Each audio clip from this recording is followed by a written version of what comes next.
Livre enfin un bon livre sur le Yémen. En France, ils sont rares, un par décennie en moyenne. Un livre de chercheur, certes destiné au grand public, mais complexe, documenté, sans oublier une dimension théorique, qui est le propre de la recherche.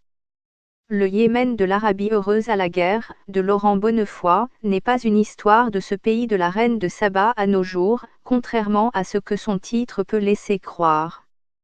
Les repères temporels sont présents et les grandes périodes dessinées à grands traits, mais c'est surtout la période récente, depuis le tournant du siècle, qui est analysée. Autre originalité du projet, le Yémen, pays aussi mythique que méconnu, n'est pas traité ici en soi mais plutôt dans son rapport au monde.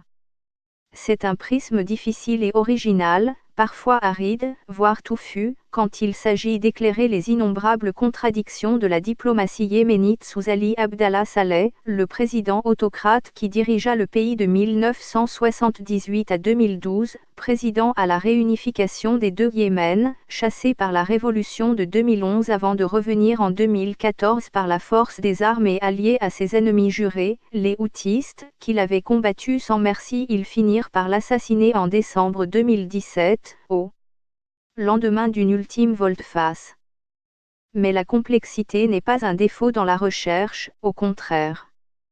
La thèse de Laurent Bonnefoy est que, malgré son isolement apparent, malgré la négligence et la légèreté des puissances qui se sont penchées sur ce pays, la trajectoire du Yémen a joué et joue encore un rôle de paradigme dans les relations internationales.